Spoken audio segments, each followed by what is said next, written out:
Hallelujah. खुदा का शुक्र करते हैं जी अज दे इस अच्छे दिन के वास्ते, वो दया के लिए, वो मुहब्बत के लिए वह शुक्र करते हैं। और जैसा कि तुम जानते हो, अज असीं सीखांगे मत्ती दी अंजील वो 11 अध्याय वो 28 आयत नूं। और ये बाइबल दियाँ बहुत सारिया मशहूर आयतों के विचों एक आयत ये भी है। और तकरीबन ਜਿਹੜੇ पुराने सेवक लोग आ तकरीबन इस आयत नूं पढ़ाउंदे ने, और ज़्यादातर हर संडे नूं ये रिपीट की जाती है।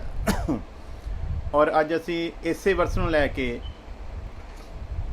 सीखांगे कि खुदा होर सानू इस वर्स के द्वारा की दसना चाहता है। हालेलुया। सो प्यारे, जिद्दां कि असी उपर स्क्रीन दे देख सकते हैं, इत्थे लिखिया है, हे सब परिश्रम करने वालों और बोझ से दबे लोगों, मेरे पास आओ, मैं तुम्हें विश्राम दूंगा। मैसेज मैं पंजाबी दे विच ही दसांगा, पर प्रॉब्लम यह है कि मेरे को नैट दे उत्ते जिहड़ी ट्रांसलेशन वाली पंजाबी दी बाइबल आ, उहदे विच ट्रांसलेशन ठीक ना होण दा करके सानूं जिहड़ियां वर्सां आ ਉਹ हिंदी दे विच ही नोट करनियां पैंदियां, क्योंकि ਉਹ बिल्कुल उन्हां दा जिहड़ा सिस्टम गलत है जिहड़ा लिखिया होया। तो इसलिए असीं देखदे हां हिंदी दे विच ही, हे सब परिश्रम करने वालों और बोझ से दबे लोगों, मेरे पास आओ, मैं तुम्हें विश्राम दूंगा। हालेलुया। सो वचन दे विच प्रभु अपने कोल आउण दे वास्ते कह रहा है, और जिहड़े प्रभु यसु मसीह दे कोल आउणगे ओही विश्राम पाउणगे। ये जिस विश्राम दा प्रभु वायदा कर रहा है, ਉਹ विश्राम उन्हां दे वास्ते ही आ जिहड़े प्रभु दे इस हुक्म नूं मनदे होए ਉਹਦੇ कोल आउणगे। और खास जिहड़ी इत्थे आशीष वाली गल है वो ये आ भी प्रभु उन्हां नूं बुला रहा है जिहड़े बोझ दे थल्ले दबे होए लोग आ, जिहड़े मेहनत कश लोग आ, बोझ दे थल्ले दबे लोग आ, उन्हां नूं प्रभु यसु मसीह बुला रहा है। सो अच्छे लोगों नूं ते सारे लोग बुलाउंदे आ, चंगे लोगों दे नाल ते सारे रिश्ता रखना चाहुंदे आ, पर प्रभु यसु मसीह दी ये अपार किरपा आ और उहदा ये वड्डा फजल आ कि एक होर असी रैफरेंस देखते हैं बाइबल दे विचों कि प्रभु यसु मसीह दे नाल जदों वार्तालाप हो रही सी, तो प्रभु यसु मसीह ने कहा कि मैं चंगे भले लोगों नूं डॉक्टर की जरूरत नहीं हुंदी, हकीम की जरूरत नहीं हुंदी, बल्कि बीमार नूं हुंदी आ। उस एक तरह यसु मसीह कहंदा भी मैं चंगे भलियां दे लई नहीं, जां मैं धर्मियां दे लई नहीं, बल्कि मैं गुनाहगारां दे वास्ते आया ताकि गुनाहगार भी बच सकन।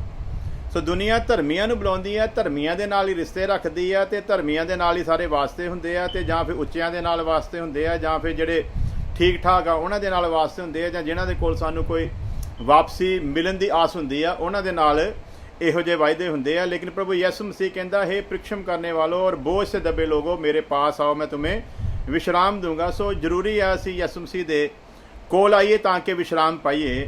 और अज इस शब्द नूं कह के असी लोकां नूं बुलाउंदे ते हैगे आ भी प्रभु यसु मसीह कह रहा मेरे कोल आओ, पर अफसोस की गल ये आ भी असी बुला ते लेने आ भी मेरे कोल आओ, पर असी उन्हां नूं अपने कोल ते बुलाउने आ।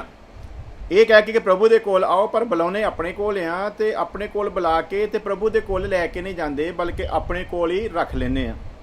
और फिर अधिकार भी इदां दा जमाउने आ भी जिद्दां इन्हां नूं असी लिआंदा है।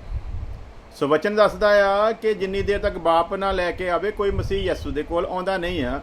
और सानू ये भरम हो जाता है भी शायद असी अपनी अकल दे नाल, अपनी समझ दे नाल, जां जो ज्ञान साडे कोल हैगा उहदे नाल असी लोकां नूं लैके आए हैं। सो इत्थों असी गलती कर जाने आ, जद कि वचन दसदा कि बाप ही लैके आउंदा है। साडा काम ते सिर्फ ये है भी प्रभु ने सानू सेवा बख्शी है, और साडे लई मुबारक गल ये है भी एडे वड्डे काम दे विच उहने साडे वर्गे तुच्छ इंसानां नूं बुला लिया भी ਉਹਦੇ ਨਾਲ ਅਸੀਂ ਸਾਂਝੀਦਾਰ ਹੋਈਏ।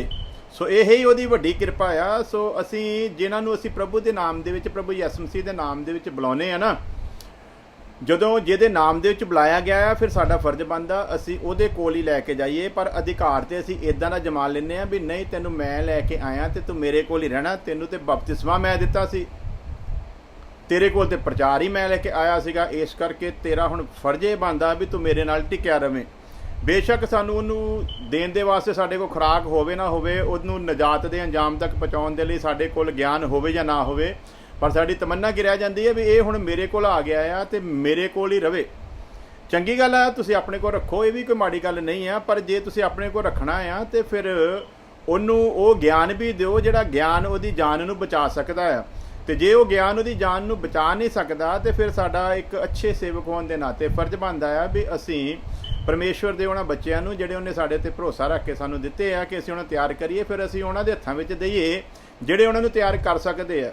ਸੋ ਅਸੀਂ ਆਪ ਕਰ ਨਹੀਂ ਸਕਦੇ ਤੇ ਜਿਹੜੇ ਤਿਆਰ ਕਰ ਸਕਦੇ ਆ ਉਹਨਾਂ ਦੇ ਹੱਥਾਂ ਵਿੱਚ ਦੇਣ ਦੇ ਲਈ ਅਸੀਂ ਤਿਆਰ ਨਹੀਂ ਹੁੰਦੇ। ਮੈਨੂੰ ਯਾਦ ਆ ਜਦੋਂ ਅਸੀਂ ਮਸੀਹ ਦੇ ਵਿੱਚ ਆਏ ਸੀਗੇ ਔਰ ਅਸੀਂ ਜਿਸ ਸੇਵਕ ਦੇ ਦੁਆਰਾ ਬਪਤਿਸਮਾ ਲਿਆ ਸੀਗਾ ਉਹ ਤੇ ਡਲਹੌਜੀ ਤੋਂ ਸੀ, ਪਰ ਉਹਨਾਂ ਦੇ ਜਿਹੜੇ ਸਸੁਰ ਸਾਹਿਬ ਸੀਗੇ ਉਹ ਸਾਡੇ ਇਲਾਕੇ ਤੋਂ ਸੀਗੇ।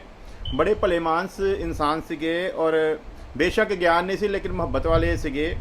ਔਰ ਅਸੀਂ ਉਹਨਾਂ ਦੇ ਨਾਲ ਜਦੋਂ ਸੰਗਤੀ ਸ਼ੁਰੂ ਕੀਤੀ ਤੇ ਕੁਝ ਸਮੇਂ ਬਾਅਦ ਹੀ ਉਹਨਾਂ ਨੇ ਸਾਡੀ ਬੁਲਾਹਟ ਨੂੰ ਦੇਖ ਲਿਆ ਤੇ ਉਹਨਾਂ ਨੂੰ ਇਹ ਮਹਿਸੂਸ ਹੋਇਆ ਵੀ ਮੈਂ ਹੁਣ ਇਹਨਾਂ ਨੂੰ ਜ਼ਿਆਦਾ ਸਿਖਾ ਨਹੀਂ ਸਕਦਾ ਕਿਉਂਕਿ ਇਹ ਜ਼ਿਆਦਾ ਸਿੱਖਣਾ ਚਾਹੁੰਦੇ ਆ ਤੇ ਮੇਰੇ ਕੋਲ ਉਹਨਾਂ ਮਟੀਰੀਅਲ ਹੈ ਨਹੀਂਗਾ। ਸੋ ਉਸ ਸ਼ਖਸ ਨੇ ਆਪਣੀ ਜ਼ਿੰਮੇਵਾਰੀ ਨੂੰ ਨਿਭਾਉਂਦੇ ਹੋਏ ਸਾਫ਼ ਸ਼ਬਦਾਂ ਦੇ ਵਿੱਚ ਸਾਨੂੰ ਇਹ ਕਹਿ ਦਿੱਤਾ ਸੀ ਕਿ ਮੈਂ ਜਿੰਨਾ ਕੁ ਤੁਹਾਨੂੰ ਸਿਖਾ ਸਕਦਾ ਸੀਗਾ ਮੈਂ ਤੁਹਾਨੂੰ ਸਿਖਾ ਦਿੱਤਾ ਹੈ, ਇਸ ਤੋਂ ਵੱਧ ਮੇਰੇ ਕੋਲ ਤੁਹਾਨੂੰ ਸਿਖਾਉਣ ਦੇ ਲਈ ਹੈ ਨਹੀਂਗਾ ਔਰ ਮੈਂ ਕਦੇ ਵੀ ਇਤਰਾਜ਼ ਨਹੀਂ ਕਰਾਂਗਾ। ਤੁਸੀਂ ਅਗਰ ਚਾਹੁੰਦੇ ਹੋ ਹੋਰ ਸਿੱਖਣਾ ਤੇ ਤੁਸੀਂ ਕੋਈ ਵੀ ਐਸਾ ਸ਼ਿਕਸ਼ਕ ਦੇਖ ਸਕਦੇ ਹੋ ਜੇ ਕੋ ਤੁਸੀਂ ਸਿੱਖੋ, ਮੈਂ ਤੁਹਾਨੂੰ ਕਦੇ ਨਹੀਂ ਮਜਬੂਰ ਕਰਕੇ ਆਪਣੇ ਕੋਲ ਰੱਖਾਂਗਾ। ਔਰ ਅਸੀਂ ਬੜੀ ਹੀ ਇੱਜ਼ਤ ਦੇ ਨਾਲ ਉਹਨਾਂ ਕੋਲ ਦੁਆ ਕਰਾ ਕੇ ਨਿਕਲੇ ਸੀਗੇ, ਵਿਗਾੜ ਕੇ ਨਹੀਂ। ਅੱਜ ਤੇ ਜ਼ਿਆਦਾਤਰ ਲੋਕ ਵੀ ਦੇਖਦੇ ਆ ਵੀ ਚੇਲੇ ਪਾਲ ਕੇ ਜਦੋਂ 4 ਕਲੈਨਾਂ ਉਹਨਾਂ ਨੂੰ ਆ ਜਾਂਦੀਆਂ ਆ ਤੇ ਫਿਰ ਗੁਰੂ ਨੂੰ ਤੁੱਛ ਜਿਹਾ ਬਣਾ ਕੇ ਉਹ ਤੋਂ ਪੱਲਾ ਛਡਾਉਂਦੇ ਆ। ਲੇਕਿਨ ਖੁਦਾ ਦਾ ਫਜ਼ਲ ਆ ਵੀ ਅਸੀਂ ਕਿਸੇ ਕੋਲੋਂ ਇਸ ਤਰੀਕੇ ਨਾਲ ਕਦੇ ਪੱਲਾ ਨਹੀਂ ਛਡਾਇਆ ਔਰ ਜਿਹਨਾਂ ਕੋਲ ਸਿੱਖਿਆ ਉਹਨਾਂ ਨੂੰ ਕਦੇ ਬੇਇੱਜ਼ਤ ਕਰਨ ਦੀ ਵੀ ਕੋਸ਼ਿਸ਼ ਜਾਂ ਛੋਟਾ ਬਣਾਉਣ ਦੀ ਕੋਸ਼ਿਸ਼ ਵੀ ਨਹੀਂ ਕੀਤੀ। ਔਰ ਅੱਜ ਵੀ ਅਸੀਂ ਉਹਨਾਂ ਦੀ ਓਨੀ ਹੀ ਕਦਰ ਕਰਦੇ ਹਾਂ ਜਿੰਨੀ ਉਸ ਵਕਤ ਕਰਦੇ ਸੀਗੇ।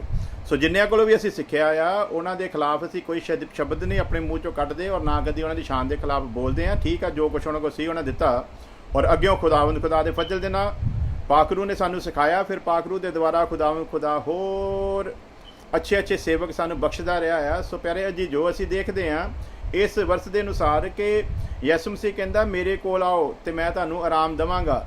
ਸੋ ਅਸੀਂ ਜਦੋਂ ਪ੍ਰਭੂ ਦਾ ਵਚਨ ਲੈ ਕੇ ਜਾਂਦੇ ਹਾਂ ਤੇ ਇਹਦਾ ਮਤਲਬ ਅਸੀਂ ਜਦੋਂ ਵਚਨ ਨੂੰ ਲੈ ਕੇ ਨਿਕਲਦੇ ਹਾਂ, ਪ੍ਰਭੂ ਯਿਸੂ ਮਸੀਹ ਨੂੰ ਲੈ ਕੇ ਨਿਕਲਦੇ ਹਾਂ ਤੇ ਬੁਲਾਉਂਦੇ ਵੀ ਲੋਕਾਂ ਨੂੰ ਇਸ ਲਈ ਆ ਵੀ ਪ੍ਰਭੂ ਯਿਸੂ ਮਸੀਹ ਦੇ ਕੋਲ ਆਓ। ਅਸੀਂ ਕਿਸੇ ਨੂੰ ਜਾ ਕੇ ਇਹ ਨਹੀਂ ਕਹਿੰਦੇ ਮੈਂ ਜੇ ਪ੍ਰਚਾਰ ਕਰਾਂ ਤਾਂ ਮੈਂ ਕਹਾਂ ਵੀ ਇਕਬਾਲ ਗਿੱਲ ਦੇ ਕੋਲ ਆ ਜਾਓ, ਇਦਾਂ ਦੀ ਕੋਈ ਗੱਲ ਨਹੀਂ ਆ। ਯਿਸੂ ਮਸੀਹ ਦੇ ਨਾਮ ਦੇ ਵਿੱਚ ਅਸੀਂ ਬੁਲਾਉਂਦੇ ਆ ਤੇ ਜਿਹਦੇ ਨਾਮ ਦੇ ਵਿੱਚ ਬੁਲਾਇਆ ਆ ਫਿਰ ਉਹਦੇ ਕੋਲ ਹੀ ਲੈ ਕੇ ਜਾਣਾ ਆ। ਤੇ ਜੇ ਅਸੀਂ ਉਹਦੇ ਕੋਲ ਨਹੀਂ ਲੈ ਜਾਂਦੇ ਤੇ ਫਿਰ ਕੰਮ ਖਰਾਬ ਹੁੰਦਾ ਆ। ਸੋ ਪਿਆਰੇ ਜੀ, ਜੋ ਅੱਜ ਇਹ ਬੜੀ ਸਮੱਸਿਆ ਬਣ ਗਈ ਆ, ਜਿਵੇਂ ਇੱਕ ਹੋਰ ਅਸੀਂ ਰੈਫਰੈਂਸ ਦੇਖਦੇ ਹਾਂ ਕਿ ਯਿਸੂ ਮਸੀਹ ਨੇ ਕਿਹਾ ਕਿ ਸਾਹਮਣੇ ਨਗਰ 'ਚ ਜਾਓ ਤੇ ਉੱਥੇ ਗਧੀ ਦਾ ਬੱਚਾ ਬੰਨਿਆ ਹੋਊਗਾ, ਉਹਨੂੰ ਖੋਲ ਕੇ ਮੇਰੇ ਕੋਲ ਲੈ ਕੇ ਆਓ। ਤੇ ਅੱਜ ਅਸੀਂ ਗਧੀ ਦੇ ਬੱਚੇ ਤੇ ਅਧਿਕਾਰ ਜਮਾਉਣਾ ਸ਼ੁਰੂ ਕਰ ਦਿੰਦੇ ਨੇ, ਖੋਲਿਆ ਤੇ ਹੁਣ ਇਹ ਮੇਰਾ ਹੀ ਆ। ਤੁਹਾਨੂੰ ਖੋਲਣ ਦੇ ਲਈ ਭੇਜਿਆ ਸੀਗਾ, ਭੇਜਣ ਵਾਲਾ ਕੋਈ ਹੈਗਾ ਆ ਜਿਹਨੇ ਭੇਜਿਆ ਸੀਗਾ ਤੇ ਉਹਨੇ ਹੁਕਮ ਇਹ ਦਿੱਤਾ ਸੀ ਮੇਰੇ ਕੋਲ ਲੈ ਕੇ ਆਉਣਾ ਆ। ਤੇ ਅੱਜ ਗਧੀ ਦੇ ਬੱਚਿਆਂ ਨੂੰ ਖੋਲ ਤੇ ਲਿਆਂਦਾ ਆ ਪਰ ਰੱਖਿਆ ਆਪਣੇ ਕਿੱਲੇ ਦੇ ਨਾਲ ਬੰਨ੍ਹ ਕੇ ਹੋਇਆ ਆ। ਹੁਣ ਸਮਾਂ ਆ ਗਿਆ ਆ ਉਹਨਾਂ ਦੇ ਕਿੱਲਿਆਂ ਤੋਂ ਜਿਨ੍ਹਾਂ ਨੇ ਆਪਣੇ ਨਾਮ ਦੇ ਕਿੱਲਿਆਂ ਦੇ ਨਾਲ ਪ੍ਰਭੂ ਯਿਸੂ ਮਸੀਹ ਦੀ ਕਲੀਸਿਆ ਨੂੰ ਬੰਨਿਆ ਹੋਇਆ ਆ, ਉਹਨਾਂ ਕਿੱਲਿਆਂ ਤੋਂ ਉਹਨਾਂ ਨੂੰ ਛੁਡਾਇਆ ਜਾਵੇ, ਉਹਨਾਂ ਨੂੰ ਆਜ਼ਾਦ ਕੀਤਾ ਜਾਵੇ। ਕਿਉਂਕਿ ਇੱਕ ਕਿੱਲੇ ਨਾਲ ਪਹਿਲਾਂ ਬੰਨੇ ਸੀ, ਬਾਅਦ ਦੂਜੇ ਕਿੱਲੇ ਨਾਲ ਬੰਨ ਕੇ ਉਹ ਬੱਝੇ ਹੋਏ ਆ ਤੇ ਬੱਝਿਆਂ ਹੋਇਆਂ ਨੂੰ ਛੁਡਾਉਣ ਦੇ ਲਈ ਪ੍ਰਭੂ ਯਿਸੂ ਮਸੀਹ ਨੇ ਸਾਨੂੰ ਠਹਿਰਾਇਆ ਆ। ਔਰ ਸਾਡਾ ਫਰਜ਼ ਬਣਦਾ ਹੈ ਜਿਹਨਾਂ ਨੂੰ ਅਸੀਂ ਬੱਝੇ ਹੋਏ ਦੇਖੀਏ ਉਹਨਾਂ ਨੂੰ ਅਸੀਂ ਛੁਡਾਉਣ ਦਾ ਪੈਗਾਮ ਸੁਣਾਈਏ। ਔਰ ਖੁਦਾ ਦਾ ਇਹ ਪ੍ਰੋਮਿਸ ਵੀ ਆ ਕਿ हे सारे परिश्रम करने वालों और बोझ से दबे लोगों मेरे पास आओ मैं तुम्हें विश्राम दूंगा। ਸੋ ਅਸੀਂ ਦੇਖਦੇ ਹਾਂ ਕਿ ਅਧਿਕਾਰ ਲੋਕ ਜਮਾਉਂਦੇ ਆ। ਇਹਦੇ ਲਈ ਮੈਂ ਤੁਹਾਨੂੰ ਇੱਕ ਉਦਾਹਰਨ ਸਮਝਾਉਣੀ ਚਾਹਾਂਗਾ। ਧੋਬੀ ਹੁੰਦਾ ਆ ਕੱਪੜੇ ਧੋਣ ਵਾਲਾ ਤੇ ਕੱਪੜੇ ਪ੍ਰੈਸ ਕਰਨ ਵਾਲਾ। ਧੋਬੀ ਦਾ ਕੰਮ ਕੀ ਹੈ ਭਲਾ? ਅਗਰ ਕੋਈ ਉਹਨੂੰ ਕੱਪੜੇ ਦੇ ਕੇ ਆਇਆ ਵੀ ਆ ਲਓ ਭਾਈ ਸਾਹਿਬ ਵੀ ਇਹਨੂੰ ਕਲੀਨ ਕਰਕੇ ਤੇ ਪ੍ਰੈਸ ਕਰਕੇ ਤੇ ਮੈਨੂੰ ਵਾਪਸ ਕਰ ਦਿਓ, ਤੇ ਧੋਬੀ ਦੇ ਕੋਲ ਜਦੋਂ ਤੁਸੀਂ ਛੱਡਿਆ ਹੋ ਤੇ ਇਹਦਾ ਮਤਲਬ ਇਹ ਨਹੀਂ ਹੈ ਕਿ ਧੋਬੀ ਕੱਪੜੇ ਦਾ ਮਾਲਕ ਹੀ ਬਣ ਕੇ ਬਹਿ ਜਾਵੇ ਵੀ ਹੁਣ ਮੈਂ ਇਹਨਾਂ ਨੂੰ ਧੋਤਾ ਸੀਗਾ ਤੇ ਮੈਂ ਇਹਨਾਂ ਨੂੰ ਪ੍ਰੈਸ ਕੀਤਾ ਤੇ ਹੁਣ ਇਹ ਤੁਹਾਡਾ ਨਹੀਂਗਾ। ਅੱਜ ਜਿਹੜਾ ਸਿਸਟਮ ਬਣਿਆ ਹੋਇਆ ਉਹ ਇਦਾਂ ਦਾ ਹੀ ਆ ਬਿਲਕੁਲ, ਕਿ ਧੋਬੀ ਕੱਪੜਿਆਂ ਦਾ ਮਾਲਕ ਬਣ ਕੇ ਬਹਿ ਗਿਆ ਆ।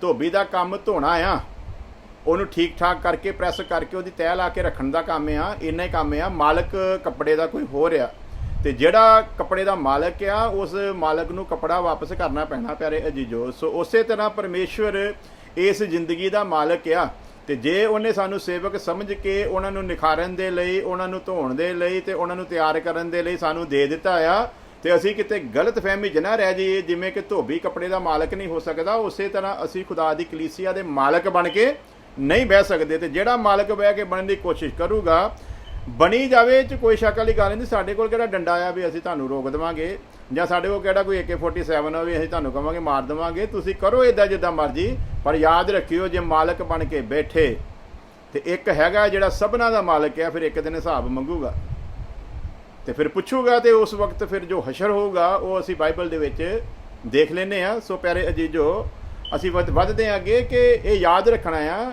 ਉਹਨੇ ਸਾਨੂੰ ਤਿਆਰ ਕਰਨ ਦੇ ਲਈ ਦਿੱਤੇ ਆਪਣੇ ਲੋਕ, ਉਹਨਾਂ ਤੇ ਕਬਜ਼ਾ ਜਮਾਉਣ ਦੇ ਲਈ, ਅਧਿਕਾਰ ਜਮਾਉਣ ਦੇ ਲਈ। ਤੂੰ ਇੱਧਰ ਨਹੀਂ ਜਾਣਾ, ਤੂੰ ਉੱਧਰ ਨਹੀਂ ਜਾਣਾ, ਤੂੰ ਆਹ ਨਹੀਂ ਕਰਨਾ, ਤੂੰ ਇਹ ਨਹੀਂ ਕਰਨਾ, ਤੂੰ ਉਹ ਨਹੀਂ। ਹਾਂ, ਗਲਤ ਤਲੀਮ ਤੋਂ ਰੋਕ ਕੇ ਰੱਖਣਾ ਕਲੀਸਿਆ ਨੂੰ ਸਾਡਾ ਫਰਜ਼ ਆ। ਅਗਰ ਕੋਈ ਗਲਤ ਸੰਦੇਸ਼ ਦਿੰਦਾ, ਸਾਨੂੰ ਪਤਾ ਲੱਗ ਗਿਆ ਕਿ ਇਹ ਫਲਾਣੇ ਗਲਤ ਸੰਦੇਸ਼ ਵਾਲੇ ਦੇ ਹੱਥ 'ਚ ਗਿਆ, ਉੱਥੇ ਰੋਕਣਾ ਸਾਨੂੰ ਫਰਜ਼ ਆ। ਔਰ ਜਦੋਂ ਅਸੀਂ ਉਹਨੂੰ ਕਹਿਣਾ ਵੀ ਇਹ ਗਲਤ ਸੰਦੇਸ਼ ਆ, ਤੇ ਉਹਨੂੰ ਇਹ ਦੱਸਣਾ ਵੀ ਕਿੱਦਾਂ ਗਲਤ ਆ। ਤੇ ਜੇ ਤੇ ਉਹ ਬਾਈਬਲ ਦੇ ਅਨੁਸਾਰ ਸਿੱਧ ਹੋਵੇ ਵੀ ਦੂਸਰਾ ਜਿਹਨੂੰ ਉੱਤੋਂ ਅਸੀਂ ਮਨਾ ਕਰਦੇ ਉਹ ਵਾਕਈ ਗਲਤ ਸੁਣਾ ਰਿਹਾ ਆ, ਤੇ ਕਲੀਸਿਆ ਉਸ ਚੀਜ਼ ਨੂੰ ਵਾਚ ਕਰੇ, ਕਲੀਸਿਆ ਚੈੱਕ ਵੀ ਕਰੇ ਕਿ ਇਹ ਜਿਹੜਾ ਸੇਵਕ ਸਾਨੂੰ ਰੋਕ ਰਿਹਾ ਆ, ਜਿਹੜੀਆਂ ਦਲੀਲਾਂ ਦੇ ਕੇ ਰੋਕ ਰਿਹਾ, ਬਾਈਬਲ ਦੇ ਅਨੁਸਾਰ ਠੀਕ ਹੈਗੀਆਂ ਵੀ ਕਿ ਨਹੀਂ। ਕਿਉਂਕਿ ਅੱਜ ਜਲਨ ਵੀ ਬਹੁਤ ਆ ਕਿ ਦੂਜੇ ਕੋਲ ਕੋਈ ਚਲਿਆ ਨਾ ਜਾਵੇ, ਤੇ ਉਹ ਜਲਨ ਵੀ ਲੋਕਾਂ ਨੂੰ ਸਹੀ ਥਾਂ ਤੇ ਪਹੁੰਚਣ ਨਹੀਂ ਦਿੰਦੀ। ਇਸ ਕਰਕੇ ਕਲੀਸਿਆ ਦਾ ਫਰਜ਼ ਬਣਦਾ ਕਿ ਕੋਈ ਸੇਵਕ ਅਗਰ ਕਿਸੇ ਦੂਸਰੀ ਥਾਂ ਤੋਂ ਜਾਣ ਤੋਂ ਕਿਸੇ ਨੂੰ ਰੋਕਦਾ ਆ, ਤੇ ਉਹਦੇ ਕੋਲ ਵਜ੍ਹਾ ਪੁੱਛੀ ਜਾਵੇ, ਔਰ ਵਜ੍ਹਾ ਅਗਰ ਸੇਵਕ ਸਹੀ ਦੱਸਦਾ ਆ, ਤੇ ਫਿਰ ਵਾਕਿਆ ਹੀ ਤੁਹਾਨੂੰ ਸਮਝ ਲੈਣਾ ਚਾਹੀਦਾ ਕਿ ਉਹਦੇ ਕੋਲ ਨਹੀਂ ਜਾਣਾ ਚਾਹੀਦਾ। ਪਰ ਜੇ ਵਜ੍ਹਾ ਠੀਕ ਨਹੀਂ ਆ, ਔਰ ਜਿਹੜੀ ਵਜ੍ਹਾ ਦੱਸੀ ਜਾਵੇ ਉਹਨੂੰ ਤੁਸੀਂ ਆਪ ਚੈੱਕ ਵੀ ਕਰਨਾ ਹੈ। ਕਈ ਵਾਰ ਐਵੇਂ ਕਹਿੰਦੇ ਠੀਕ ਹੈ ਜੀ, ਗਿਆਨ ਤੇ ਉਹਨਾਂ ਕੋਲ ਬੜਾ ਆ, ਬਾਕੀ ਤਾਂ ਸਭ ਕੁਝ ਠੀਕ ਠਾਕ ਆ, ਪਰ ਉਹਨਾਂ ਦਾ ਜੀਵਨ ਠੀਕ ਨਹੀਂਗਾ। ਤੇ ਜੇ ਅਗਲੇ ਕਹਿੰਦੇ ਨਾ ਉਹਨਾਂ ਦਾ ਜੀਵਨ ਠੀਕ ਨਹੀਂ, ਤਾਂ ਤੁਸੀਂ ਜੀਵਨ ਉਹਨਾਂ ਦਾ ਚੈੱਕ ਕਰੋ, ਤੇ ਜਿਹਨਾਂ ਵਿੱਚੋਂ ਸੇਵਾ ਕਰਦੇ ਉਹਨਾਂ ਕੋਲ ਪੁੱਛੋ ਵੀ ਉਹਨਾਂ ਦਾ ਜੀਵਨ ਕਿੱਦਾਂ ਦਾ ਹੈਗਾ। ਜੇ ਤੇ ਉਹ ਜਿੱਦਾਂ ਦਾ ਦੱਸ ਰਿਹਾ ਹੈ ਉੱਦਾਂ ਦਾ ਹੀ ਆ, ਤੇ ਫਿਰ ਤੇ ਠੀਕ ਹੈ। ਜੇ MC ਕੀ ਕਹੋ ਤੇ ਦੁਬਾਰਾ ਉਹਦੇ ਕੋਲ ਨਾ ਜਾਓ। ਪਰ ਜੇ ਤੁਹਾਨੂੰ ਇਹ ਲੱਗਦਾ ਵੀ ਨਹੀਂ ਸਾਨੂੰ ਗਲਤ ਰਾਹ ਪਾਇਆ ਜਾ ਰਿਹਾ ਹੈ, ਤੇ ਫਿਰ ਤੁਸੀਂ ਕਿਸੇ ਦੇ ਗੁਲਾਮ ਨਹੀਂਗੇ। ਕੋਈ ਤੁਹਾਡੇ ਉੱਤੇ ਅਧਿਕਾਰ ਜਮਾ ਕੇ ਨਹੀਂ ਬਹਿ ਸਕਦਾ, ਕੋਈ ਇਸ ਕੱਪੜੇ ਦਾ ਮਾਲਕ ਬਣ ਕੇ ਨਹੀਂ ਬਹਿ ਸਕਦਾ, ਬਲਕਿ ਉਹ ਧੋਬੀ ਆ, ਤੇ ਧੋਬੀ ਦੀ ਸੇਵਾ ਨਿਭਾਵੇ, ਇਸ ਤੋਂ ਅੱਗੇ ਵਧਣ ਦੀ ਕੋਸ਼ਿਸ਼ ਨਾ ਕਰੇ। ਸੋ ਪਿਆਰੇ ਅਜੀਜ਼ੋ, ਜੇ ਅਸੀਂ ਇਹ ਗੱਲਾਂ ਕਹਿੰਦੇ ਆ ਨਾ, ਤੇ ਅਸੀਂ ਆਪਣੇ ਉੱਤੇ ਵੀ ਲਾਗੂ ਕਰਦੇ ਹਾਂ। ਅਸੀਂ ਕਹਿੰਦੇ ਆ ਕੋਈ ਅਗਰ ਤੁਹਾਨੂੰ ਇਸ ਤੋਂ ਅਗਲੀ ਕੋਈ ਗੱਲ ਸੁਣਾਉਂਦਾ ਆ, ਜਾਂ ਕੋਈ ਸਾਡੇ ਤੋਂ ਵੱਧ ਕੋਈ ਤੁਹਾਨੂੰ ਸੁਣਾ ਸਕਦਾ ਆ, ਤੇ ਉਹ ਸੁਣਾਵੇ, ਸਾਨੂੰ ਕੋਈ ਇਤਰਾਜ਼ ਨਹੀਂਗਾ। ਔਰ ਕਲੀਸਿਆ ਨੂੰ ਲੱਗੇ ਕਿ ਉਹ ਸਾਡੇ ਨਾਲੋਂ ਜ਼ਿਆਦਾ ਅਗਲੇ ਦੇ ਕੋਲੋਂ ਸਿੱਖ ਸਕਦੇ ਆ, ਤੇ ਸਾਨੂੰ ਜੈਮਸੀ ਕੀ ਕਹਿ ਕੇ ਜਦੋਂ ਮਰਜ਼ੀ ਚਲੇ ਜਾਣ। ਅਸੀਂ ਕਦੇ ਕਲੀਸਿਆ ਨੂੰ ਇਹ ਨਹੀਂ ਪੁੱਛਦੇ ਵੀ ਤੁਸੀਂ ਕਿਉਂ ਗਏ ਹੋ। ਅਸੀਂ ਬਲਕਿ ਇਹ ਸਮਝਦੇ ਵੀ ਸ਼ਾਇਦ ਇਹਨਾਂ ਦੇ ਕੋਲ ਜਿੰਨਾ ਇਹਨਾਂ ਦਾ ਭੁੱਖ ਪਿਆਸ ਸੀ, ਸਾਡੇ ਕੋਲ ਉਨੀ ਨਹੀਂ ਸੀ, ਤੇ ਇਸ ਕਰਕੇ ਸ਼ਾਇਦ ਇਹਨਾਂ ਦਾ ਗੁਜ਼ਾਰਾ ਨਹੀਂ ਹੁੰਦਾ, ਇਸ ਕਰਕੇ ਚਲੇ ਗਏ ਆ। ਸੋ ਅਸੀਂ ਕਿਸੇ ਨੂੰ ਭੁੱਖੇ ਮਾਰ ਕੇ ਵੀ ਰੱਖਣਾ ਨਹੀਂ ਚਾਹੁੰਦੇ। ਸੋ ਅਗਰ ਲੱਗਦਾ ਆ ਤੇ ਫਿਰ ਜਾਣ ਵਿੱਚ ਵੀ ਕੋਈ ਇਤਰਾਜ਼ ਨਹੀਂ ਆ। ਤੇ ਜੇ ਅਸੀਂ ਸਮਝਦੇ ਹਾਂ ਵੀ ਸਾਡੇ ਕੋਲ ਘਾਟ ਆ, ਤੇ ਫਿਰ ਸਾਨੂੰ ਸਿੱਖਣ ਦੀ ਵੀ ਜ਼ਰੂਰਤ ਆ, ਤਾਂ ਕਿ ਅਸੀਂ ਉਸ ਘਾਟ ਨੂੰ ਪੂਰਾ ਕਰੀਏ। ਸੋ ਪਿਆਰੇ ਅਜੀਜ਼ੋ, ਯਾਦ ਰੱਖਣਾ, ਧੋਬੀ ਕੱਪੜੇ ਦਾ ਮਾਲਕ ਨਹੀਂ ਆ, ਬਲਕਿ ਸਿਰਫ ਕੱਪੜੇ ਧੋਣ ਵਾਲਾ ਆ। ਸੋ ਦੇਖਦੇ ਹਾਂ ਲੂਕਾ ਦੀ ਇੰਜੀਲ 10 ਅਧਿਆਏ ਉਹਦੀ 30 ਤੋਂ ਲੈ ਕੇ 37 ਆਇਤ ਤੱਕ ਇੱਕ ਉਦਾਹਰਨ ਪੜਾਂਗੇ, ਔਰ ਇਸ ਤੋਂ ਬਾਅਦ ਅਸੀਂ ਫਿਰ ਅੱਗੇ ਇਸ ਵਿਸ਼ੇ ਨੂੰ ਲੈ ਕੇ ਚੱਲਾਂਗੇ। यीशु ने उत्तर दिया कि एक मनुष्य यरूशलेम से यरीहो की ओर जा रहा था कि डाकुओं ने घेर कर उसके कपड़े उतार लिए और मार पीट कर उसे अधमुआ करके छोड़ चले। और ऐसा हुआ कि उसी मार्ग से एक याजक जा रहा था। जहां पर उसकी ये हशर हुआ है, कहां से निकला है पहले ये देखें। एक मनुष्य यरूशलेम से यरीहो, सो यरूशलेम खुदा का घर, यरीहो श्रापित जगह। फैसला गलत लिया इस आदमी ने, दिशा गलत चुनी, मुबारक जगह को छोड़कर श्रापित जगह पर जा रहा है, सत्य को छोड़कर झूठ की तरफ जा रहा है। जब ऐसी कंडीशन में ये फैसला लेगा तो रास्ते में डाकू तो ज़रूर मिलेंगे।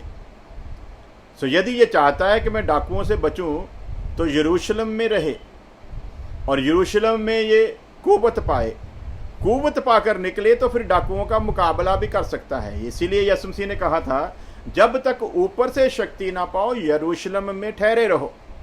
सो इसने ऊपर से शक्ति पाकर यरूशलेम को छोड़ना है। यदि ऊपर से शक्ति पाए बिना छोड़ता है तो डाकू तो हर जगह पर हैं, फिर लूटने वाले हर जगह पर हैं, घायल करने वाले हर जगह पर हैं।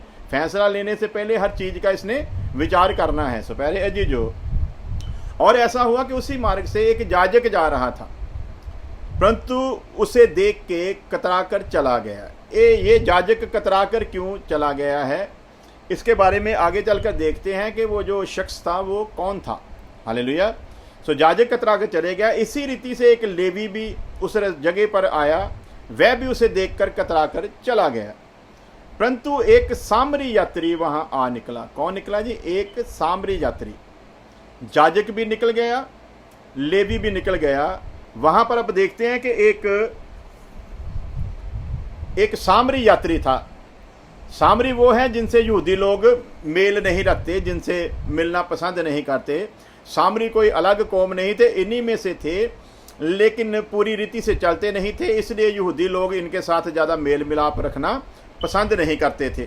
सो ये सब कुछ देखते हुए जब हम आगे बढ़ते हैं तो देखते हैं कि एक सामरी निकला, और सामरी ने यरूशलेम से निकले हुए आदमी की जब ये दशा देखी तो वो उन दोनों की तरह मौका देखकर निकला नहीं, और उसे देखकर तरस खाया। सामरी ने खाया तरस। अब जो अपने आप को बोलते हैं ना, समझते हैं कि हम परमेश्वर के चुने हुए हैं, परमेश्वर के लिए सेवा करते हैं, याजक भी है, लेवी भी है, दोनों की सेवा है, दोनों अपने आप को बड़े ही धर्मी समझते हैं, लेकिन जहां पर कर्म करना था वहां पर कर्म करने के लिए आगे नहीं बढ़े। और जिनको कर्मों के कारण ठुकराया हुआ था उनमें अब तब्दीली आ रही है। जैसे याजक और लेवी में तब्दीली आ रही है कि धर्म के राह पर चलते हुए धर्म के काम करते रहना चाहिए, ये धर्म के काम को छोड़ते जा रहे हैं। उसी तरह सामरी, जिनको धर्म के कामों के कारण के वो नहीं करते थे, ठुकराया गया था, उनमें धर्म के काम जो है वो शुरू हो चुके हैं। आज भी संसार में ऐसे ही है, जो अपने आप को ज़्यादा धर्मी समझते हैं उनसे धर्म दूर होता जा रहा है, और जो अपने आप को अधर्मी जहाँ हम दूसरों को जिनको अधर्मी समझते हैं उनमें धर्म का काम शुरू हो रहा है। सो प्यारे अजीजों, परमेश्वर किसी का पक्षपात नहीं करता। सो देखते हैं 34 आयत। उसके पास आकर उसके गांव पर तेल और दाखरस डालकर पट्टियां बांधी। सो क्या कर रहा है ये उसकी मलम पट्टी कर रहा है। उसके गांव पर तेल और दाखरस डालकर पट्टियां बांधी और अपनी सवारी पर चढ़ाकर सराय में ले गया और उसकी सेवा टहल की। ये सारा कर्म जो है ये एक सामरी इंसान जो है वो कर रहा है। दूसरे दिन उसने 2 दिनार निकालकर बटियारे को दिए और कहा, इसकी सेवा टहल करना। पहला तो जो उसका काम था उसने वो कर दिया। अब उसे सराय में छोड़कर उस सराय में जो काम करने वाला है उसको सेवा दी और कहा, इसकी सेवा टहल करना, और जो कुछ तेरा और लगेगा वह मैं लौटने पर तुझे भर दूंगा। जो कुछ तेरा लगेगा मैं लौटने पर तुझे भर दूंगा। यानी कि ऐसे नहीं छोड़कर जा रहा कि मैं अब तुम्हारे ऊपर बोझ डालकर जा रहा हूं ना, बल्कि क्या किया, जो कुछ तेरा लगेगा वह मैं लौटने पर तुझे भर दूंगा। और यीशु मसीह का ये वायदा है, लौटने पर वो भरने वाला है। आगे चलकर सीखेंगे हम लोग किसने हमको ये टहल सेवा दी है, क्यों दी है, और वायदा किया है, मैं तुम्हारा कुछ भी कर्ज रखने वाला नहीं, तेरी सेवा का पूरा पूरा अजर तुझे मैं दूंगा। सो प्यारे अजीज, जो आगे बढ़ते हैं, अब तेरी समझ में जो डाकुओं में गिर गया था, इन तीनों में से उसका पड़ोसी कौन ठहरा? यीशु मसीह सवाल कर रहा है कि तेरा पड़ोसी कौन ठहरा, कैसे लोगों से मेल रखना चाहिए, कौन है हमारा पड़ोसी? उसने कहा, वही जिसने उस पर तरस खाया। यीशु ने उसे कहा, जा तू भी ऐसा ही कर। अब यीशु मसीह कहता है, हे परिश्रम करने वाले बोझ हेठ दबे हुए लोगों, मेरे पास आओ, मैं तुम्हें आराम दूंगा। अपने पास बुलाना यीशु मसीह के तरस को दिखाता है। हालत हमारी भी इस शख्स की तरह ही है। यरूशलेम से निकले हैं, खुदा की हजूरी से निकले हुए लोग हैं, यरीहो की तरफ कदम बढ़ा रहे हैं, डाकू रास्ते में खड़े हैं घायल करने लूटने के लिए। प्यारे अजीजो, ये उसका तरस है यीशु मसीह का, जो हमारी मलम पट्टी करता है। ये उसका तरस है, इसलिए कहता है तरस खाता है। बहुत परिश्रम कर लिया इन्होंने, बहुत बोझ उठा लिया, अब कहता है मेरे पास आओ, मैं तुम्हें आराम दूंगा। उसके पास हमें पहुंचना है जो हमें आराम देने की कुदरत रखता है। दुनिया का आराम देना झूठा है और हमको वही आराम देते हैं जो बदले में आराम चाहते भी हैं, लेकिन प्रभु यीशु मसीह का सिस्टम ऐसा नहीं। वो बदले में आराम नहीं चाहता बल्कि आराम देना चाहता है। सो उसमें फ़र्क है। सो यहाँ पर लिखा, उस बंदे ने भी जवाब दिया, वही जिसने उस पर तरस खाया। यीशु ने उससे कहा, जा तू भी ऐसा ही कर। हालेलुया। सो अब हमें भी ये कहा गया है, जैसे मसीह यीशु ने हम पर तरस खाया है वैसे ही हम भी दूसरे लोगों पर तरस खाएं। यदि हम भी दूसरे लोगों पर तरस खाते हैं तो प्रभु यीशु मसीह का तरस हम पर हमेशा बना रहेगा। यदि हम उस तरस को छोड़ देते हैं तो यीशु मसीह ने एक उदाहरण और दी है। यीशु मसीह ने कहा, एक आदमी ने किसी का कर्ज देना था, नहीं दे पा रहा था, तो बादशाह ने माफ़ कर दिया। उसी आदमी ने फिर किसी और से कर्ज लेना था, जिसे उसने लेना था उसने भी कहा कि मैं नहीं दे पा रहा हूँ, उसको उसने मारा पीटा, उसके साथ जोर ज़बरदस्ती की। बादशाह को पता चला, लोगों ने अगर बताया कि जिसका तूने कर्ज माफ़ किया था उसने अपने कर्जाई का कर्ज माफ़ नहीं किया। बादशाह का क्रोध भड़क उठा, उसने कहा पकड़ कर लाओ, और उससे पूछा, ऐ दुष्ट आदमी, जब तू कर्जदार था मैंने तेरा कर्ज माफ़ किया, फिर तूने अपने कर्जाई का कर्ज माफ़ क्यों नहीं किया। प्यारे अजीजों, खुदा पूरा पूरा तोलता है, कहीं कोई भी गुंजाइश छोड़ता नहीं है। तो इसलिए ध्यान रखना कि खुदा का वचन हमें क्या सिखाना चाहता है, उसी पर हमको रहना है। तो जैसा हमने पढ़ा कि उसने कहा, वही जिसने उस पर तरस खाया, यीशु ने उससे कहा, जा तू भी ऐसा ही कर। सो जैसा तरस मसीह यीशु ने हम पर खाया है, वैसा ही तरस हमें दूसरों पर खाना है। जो परीक्षम और बोझ तले दबे हुए लोग थे, उनमें मैं भी और आप भी शामिल हैं। जहां उसने सारे ऐसे लोगों को बुलाया है, वहां मुझको और आपको भी बुलाया है। इसलिए उसके तरस को हमें याद रखना है और उसी तरस को लेकर आगे दुनिया में हमको निकलना है। जैसा तरस मसीह यीशु में था, वैसा ही तरस हम लोगों में भी होना ज़रूरी है। यदि वैसा तरस है तो हम अपने भेजने वाले की मर्जी को पूरा कर रहे हैं। यदि वैसा तरस नहीं है, यदि हम बोझ तले लोगों पर तरस नहीं खाते, यदि हम परीक्षण करने वालों पर तरस नहीं खाते, तो याद रखना हम पर भी तरस किया नहीं जाएगा। लेकिन आज तो सिस्टम ही दूसरा हो गया है। आज तरस खाना तो दूर, डराकर दशमांश लिया जाता है, डराकर दान लिया जाता है, तरह तरह के लालच देकर, तरह तरह की जिस्मानी ख्वाहिशें उनके बीच में पैदा करके उनको लूटा जाता है। प्यारे अजीजों, जैसा हम करेंगे वैसा ही हमारे साथ होगा। याद रखना, प्रभु पूरा पूरा फैसला करने वाला है, किसी का पक्षपात नहीं करता। कूच की किताब 28 अध्याय उसकी 19 से लेकर 10 आयत 9 से लेकर 10 आयत हम लोग पढ़ेंगे। कूच की किताब एक्सोडस 28 वर्स 9 to 10। फिर 2 सुलेमानी मणि लेकर उन पर इस्राएल के पुत्रों के नाम खुदवाना। 2 सुलेमानी पत्थर लेकर उन पर इस्राएल के पुत्रों के नाम खुदवाना। और कैसे कैसे खुदवाना? उनके नामों में से 6 तो एक मणि पर, एक साइड के पत्थर पर 6, दूसरे साइड के पत्थर पर 6। इस्राएल के पुत्रों की उत्पत्ति के अनुसार खुदवाना, जैसे वो पैदा हुए ना उन्हीं के अनुसार खुदवाना। और वो जो पत्थर थे उनका भेद था कि महायाजक ने उनका बोझ उठाना है। कंधों पर थे। कंधों पर होने का मतलब क्या था कि जब भी खुदा का याजक खुदा के हजूरी में जाता था, इस्राएल के 12 गोत्रों का जो बोझ था वो अपने कंधों पर लेकर खुदा के आगे पेश होता था। उसे उनका बोझ उठाना है। इसीलिए यीशु मसीह कहता है, हे परिश्रम करने वाले बोझ तले दबे लोगों, मेरे पास आओ, मैं तुम्हें आराम दूंगा। सो प्यारे अजीजों, याद रखना है, हमको यदि सेवा के लिए बुलाया है, या सेवा ये नहीं कोई कलाम की सेवा, किसी भी किस्म की सेवा हो सकती है, जब उसने हमको बुलाया है तो हमें दूसरों का बोझ उठाना है। दूसरों का बोझ क्यों उठाना है? उसका मेन कारण और मेन वजह यही है दूसरों का बोझ उठाने की, क्योंकि हमारा बोझ किसी ने उठाया है। उसने कहा, ऐ बोझ तले लबे लोगों, मेरे पास आओ, मैं तुम्हें आराम दूंगा। किसी ने हमको आराम दिया है, उसी तरह हमें भी दूसरों का बोझ उठाना है। इसलिए उठाना है क्योंकि मेरा बोझ किसी ने उठाया है। सो प्यारे अजीजों, वहाँ पर हमने देखा डाकुओं ने उसे घेर लिया। कौन थे डाकू?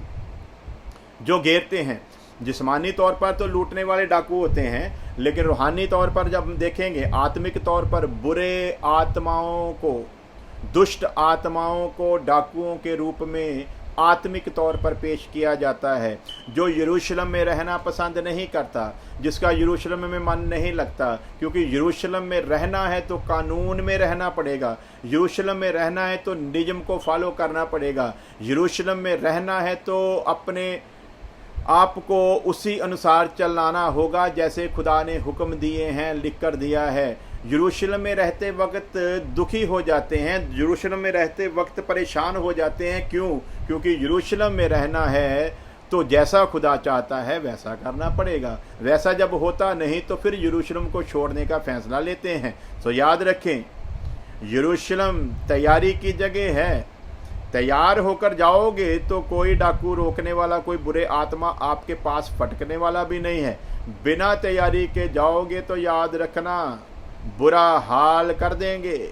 और वचन में लिखा है, जब किसी में से दुष्ट आत्मा निकल जाता है, वो सुनसान जगहों पर भटकता है। जब उसी घर को साफ सुथरा देखता है तो 7 बुरे आत्मे और लेकर आता है। सो प्यारे अजीजो, वचन में कोई भी कहीं भी कोई जो छूट नहीं दी गई, एकदम ध्यान रखना है। सो यरूशलेम खुदा की मुबारक जगह है। वो यरूशलेम आज की कलीसिया को दिखाता है। जैसे यरूशलेम से निकलने वालों का ये हशर होगा, वैसे ही कलीसिया के बाहर जाने वालों का ये हशर होगा। यीशु मसीह ने कहा, अंगूर का हकीकी दरख्त मैं हूँ, जो शाखा मुझ में बनी रहेगी वो फलदार होगी। ध्यान रखना, जो शाखा मसीह यीशु में बनी रहेगी वो फलदार होगी। जो शाखा फल ना लाएगी, वो बोलता है मैं उसे काट डालूंगा। और जो शाखा कट गई, लिखा है वो फिर किसी काम की नहीं, सिवाय आग में झोंके जाने की। सो ध्यान रखें, जो शाखा उसके साथ बनी रहेगी वही फलदार होगी। जो यरूशलेम में टिका रहेगा वही फलदार होगा। जो कलीसिया में बना रहेगा वही फलदार होगा। कलीसिया को मसीह यीशु का बदन कहा गया है। इस बदन से जो अंग कट गया, समझ लो बर्बाद हो गया। इसलिए इस बदन के साथ बने रहना बड़ा जरूरी है। इसीलिए उस बदन का नाम यीशु मसीह की दुल्हन या कलीसिया है। इस कलीसिया में बने रहोगे तो कोई आफत आने वाली नहीं है। अगर इस यरूशलेम रूपी कलीसिया से बाहर जाओगे तो ध्यान रखना, लूटने वाले पूरी तैयारी में बैठे हैं। इनके लिए तो जिस्मानी डाकू हैं, लेकिन हमारे लिए रूहानी डाकू बहुत बैठे हैं और जगह जगह पर बैठे हैं। जो इस कलीसिया से बाहर जाने की कोशिश करेगा और झूठी कलीसियाओं की तरफ अपना कदम बढ़ाएगा, हशर बहुत बुरा होने वाला है, बहुत बुरा हाल होने वाला है। श्रापित जगह की तरफ मत जाओ, वचन बता रहा है। यरूशलेम में टिके रहो, वचन बता रहा है, वरना बहुत बुरा हशर होगा। बाहर डाकू यानी कि बुरे आत्मा हैं। नंबर 2, जाजक और लेवी किसको दिखाते हैं? जो किनारा करके निकल गए, साइड पर से निकल गए, शरा शरीयत अनुसार चलने वाले। कौन थे जाजक और लेवी? शरा शरीयत के अनुसार चलने वाले। शरा शरीयत के अनुसार चलने वालों का दावा तो करते हैं, लेकिन यहाँ शरा के हुक्म को पूरा करने का काम आया, वहां पर किया नहीं। क्यों? मन में ये विचार आया कि इसको क्या जरूरत थी यरूशलेम से बाहर जाने की? क्या सोचते हैं? इसको क्या जरूरत थी यरूशलेम से यरीहो की ओर जाने की? इसने दुष्टता की है, इसलिए ये हमारे रहमो करम के लायक नहीं है। प्यारे अजीजो, यही गलती इन लेवी जाजकों से भी हो सकती है। यदि आज ये उन पर रहम नहीं करेंगे, कल को प्रभु यीशु मसीह के सामने जब जाएंगे, वहां पर भी कोई रहम की अपील ना होगी। याद रखें, इन्होंने रहम इसीलिए नहीं किया क्योंकि ये अपने मुताबिक अपने आप को धर्मी समझते हैं और समझते हैं कि इसको यरूशलेम नहीं छोड़ना चाहिए था, इसीलिए इसका ये हशर हुआ है। लेकिन दूसरी तरफ आज हमको नया जन्म पाए हुओं को जाजकों और लेवियों से उत्तम स्थान दिया गया है। जाजकों और लेवियों से उत्तम पदवी दी गई है। जाजकों और लेवियों से उत्तम सेवकाई मिली है। सो ये सेवकाई उस महाजाजक से मिली है जो मेमनों का लहू लेकर नहीं, बल्कि अपना ही लहू लेकर, जो मेमनों का लहू लेकर दुनिया में बनाए हुए अति पवित्र स्थान में नहीं, बल्कि वो अपना ही लहू लेकर सीधा परमेश्वर के हजूर स्वर्ग में पेश हुआ, उसकी सेवकाई हमको मिली है, जो अपना लहू लेकर जाएगा। हालेलुया। सो आज दूसरों का लहू बहाने का काम खत्म हो गया है। अब जो नए नियम की सेवकाई में हैं, जिनका महायाजक अपना लहू लेकर खुदा के सामने पेश हुआ, उसी तरह इन नए नियम के सेवकों ने अपने लहू को बहाते हुए प्रभु की सेवा करते जाना है। जगह जगह पर यदि प्रभु की सेवकाई के लिए बूंद बूंद भी बहानी पड़े तो भी कम है, क्योंकि हमारे सामने एक बहुत बड़ा नमूना रखा गया है। उनके सामने भी सनई पर्वत पर नमूना रखा गया था, हमारे सामने भी कलवरी पर्वत पर नमूना रखा गया है। सो अजीजो, याद रखना, परमेश्वर किसी का पक्षपात नहीं करता, बार बार रिपीट करता जाऊंगा। उसने कहा बोझ तले दबे लोगों मेरे पास आओ, मैं तुम्हें आराम दूंगा। अब हमारी है, जैसा हमारे मुक्तिदाता प्रभु यीशु मसीह ने किया, जैसा हमारे महायाजक ने किया, वैसी ही दया हमको दिखानी है। जैसे उसने लोगों का बोझ उठाया वैसे ही हमको उठाना है। जैसे उसने तरस किया वैसे ही हमको तरस करना है। यदि कोई गलती से यरूशलेम से निकल भी जाता है, उससे नफरत नहीं रखनी, बल्कि अपनी पूरी ताकत झोंक देनी है। किसी भी तरह जो किसी गलत फहमी के कारण या ना चल पाने के कारण यदि इसने यरूशलेम छोड़ भी दिया है, हमें हर हाल में हर कीमत पर उस यरूशलेम से निकले हुए इंसान को वापस यरूशलेम में यानी कि खुदा की कलीसिया में लेकर आना है। यदि हम ये अपने फर्ज को पूरा नहीं करते तो हम भी इन जाजकों और लेवियों की तरह हैं। और ध्यान रखें, वचन में इनको इज्जत नहीं दी गई, बल्कि इज्जत उस सामरी को मिली जिसने वचन को पूरा किया था। आज यहूदियों की नज़र में हम भी उस सामरी की तरह ही माने जाते हैं, और यदि हम उस सामरी की तरह हैं तो फिर इस सामरी की तरह हमको भी अपनी जिम्मेवारी को पूरी तरह निभाना है। मैं नहीं चाहता हम इसको आगे लेकर जाएं, थोड़ा थोड़ा करके ही सीखेंगे। आप लोग वचन में बने रहिएगा। खुदा की अगर इच्छा हुई तो कल हम इस वचन को आगे सीखेंगे। तब तक के लिए आप सब दुआ में बने रहिए। हमारे लिए भी प्रार्थना करते रहिए, हमारे परिवार के लिए भी प्रार्थना करते रहिए कि हम आत्मिक ज़िंदगी में उन्नति और तरक्की करते जाएं। और बराए मेहरबानी कभी भी हमारे लिए हमारी जिस्मानी ज़रूरतों के लिए प्रार्थना ना करें, उसकी फ़िक्र खुदा करने वाला है। आप जब भी हमें याद करें, आत्मिक उन्नति और तरक्की के लिए याद करें। जब भी हमारे लिए दुआ करें, ये दुआ करें कि खुदा अपने वचन का सही भेद हम पर जाहिर करे, ताकि हमारे द्वारा कोई भी गलत तलीम कलीसिया में न जाए जो कलीसिया की बर्बादी का कारण बने, बल्कि हम जो भी बताएं वो कलीसिया की उन्नति और तरक्की यानी कि आत्मिक उन्नति और तरक्की के लिए हो। खुदा आप सबके साथ हो, आपको बहुत बहुत आशीष दे। आइए हम अब सिरों को झुकाते हैं, प्रार्थना करते हैं। प्यारे खुदा तेरा धन्यवाद करते हैं तेरे आज के इन वचनों के लिए। खुदावंद तूने बड़े ही संजीदगी के साथ और प्यारे प्रभु जी इस तरह समझाया है जैसे बाप बेटे को समझाता है। खुदावंद तेरा पाक रूह यदि हम पर ये बातें जाहिर ना करे तो सचमुच हम इन बातों को समझ नहीं सकते। जैसे तेरे पाक रूह के ज़रिए बड़ी संजीदगी के साथ हम पर ये बातें जाहिर की गई, उसी तरह बड़ी संजीदगी के साथ हम इन बातों को समझें, अपने दिल में इन्हें बिठा लें और ये फैसला निर्णय लें कि हम ऐसा ही करेंगे जैसा सीखा है। जो सुनते और उस पर अमल करते हैं तो उनसे खुश होता है। ऐ बाप आसमानी, तू हमारा बाप है। मसीह यीशु के नाम में तेरे आगे मिन्नत करते हैं, हमें सुनने वाले सुनाने वाले ऐसे ही ना हम रह जाएं, बल्कि हमें इस काबिल कर कि जो कुछ कहें उस पर खुद अमल करके उसे पूरा कर सकें।